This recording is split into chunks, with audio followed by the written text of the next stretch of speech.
Anak Indonesia adalah harapan bangsa. Setiap anak Indonesia berhak mendapatkan pendidikan setinggi mungkin. Satuan pendidikan atau sekolah memegang peranan yang sangat penting dalam pendidikan anak. Karena sepertiga waktu anak berada di sekolah. Supaya anak-anak dapat belajar dengan baik, sekolah harus mampu menyediakan sarana dan prasarana, serta menciptakan suasana belajar yang aman, nyaman, dan ramah anak. Dalam rangka mewujudkan sekolah ramah anak, Yayasan Kemala Bayangkari Daerah Jawa Tengah menyusun standar operasional prosedur sekolah aman, nyaman, dan ramah anak di bawah naungan Yayasan Kemala Bayangkari Daerah Jawa Tengah. Pada SOP sekolah aman, nyaman, dan ramah anak dibagi menjadi 3 zona. Zona merah kedatangan,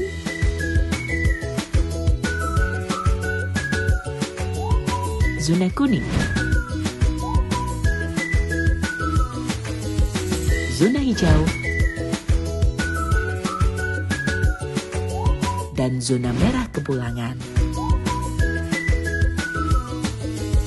Zona merah adalah zona di mana kegiatan sekolah beresiko tinggi dan bersentuhan dengan masyarakat luar secara langsung, baik dalam hal keselamatan berlalu lintas serta keamanan anak pada saat berangkat atau pulang sekolah. Zona merah dibagi menjadi zona merah pada saat kedatangan dan zona merah pada saat kepulangan siswa. Pada zona merah saat kedatangan siswa, Satpam bertugas mengatur ketertiban arus masuk dan keluar pengantar, serta memastikan kerapihan kendaraan pengantar. Sedangkan guru piket sudah siap di antara zona kuning dan zona merah untuk menyambut peserta didik dan membantu proses scan ID card absensi kehadiran peserta. Absensi peserta didik bisa dipantau secara real-time di dashboard website Yayasan Kemala Bayangkari Daerah Jawa Tengah. Zona kuning adalah zona di mana kegiatan sekolah beresiko sedang dengan melibatkan guru dan tenaga pendidik dalam mengawasi kegiatan anak. Zona kuning yang dimaksud berada di dalam gerbang antara halaman utama yang menempel ke jalan dan ruang kelas, lapangan olahraga, lapangan upacara, tempat bermain, kantin, dan fasilitas umum lainnya yang berada di sekolah. Zona hijau adalah zona aman yang sangat minim resiko bagi anak di sekolah. Karena diawasi langsung oleh guru kelas secara intensif sebagai penanggung jawab kegiatan belajar mengajar di kelas. Zona hijau yang dimaksud dalam hal ini berada di dalam masing-masing kelas. Guru kelas tidak hanya bertanggung jawab dalam kegiatan belajar mengajar, namun pada zona hijau ini berperan langsung dalam mewujudkan tujuan sekolah yang aman, nyaman, dan ramah anak melalui perwujudan pencegahan perundungan, kekerasan baik verbal maupun non-verbal, diskriminasi, serta kegiatan lain yang tidak ramah terhadap anak.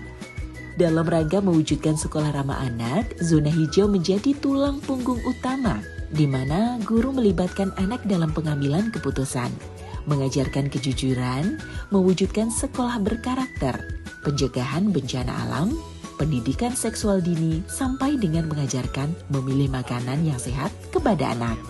Selain berfokus di kelas, zona hijau yang dimaksud mencakup ruang perpustakaan, lab komputer, dan aula sekolah yang berada di dalam ruangan. Zona merah pada saat kepulangan siswa juga menjadi perhatian karena menjadi titik rawan keselamatan peserta didik. Pada saat jam kepulangan, guru piket sudah siap di area zona merah, tepatnya di depan mesin barrier gate flip untuk membantu proses scan QR code absensi kepulangan peserta didik, melaksanakan pengawasan penjemputan, dan memastikan peserta didik dijemput oleh orang tua atau wali, sanak saudara, ojek online, dan atau mode jasa transportasi lainnya yang dapat dipertanggungjawabkan. Petugas Satpam melaksanakan pengaturan arus keluar masuk peserta didik, serta melaksanakan pengaturan arus lalu lintas di depan sekolah bersama petugas kepolisian. Demikianlah video SOP Sekolah Aman, Nyaman, dan Ramah Anak di lingkungan Yayasan Kemala Bayangkari Daerah Jawa Tengah. Mari kita bersama mewujudkan sekolah aman, nyaman, dan ramah anak demi terwujudnya anak Indonesia berkualitas menuju Indonesia Emas 2045.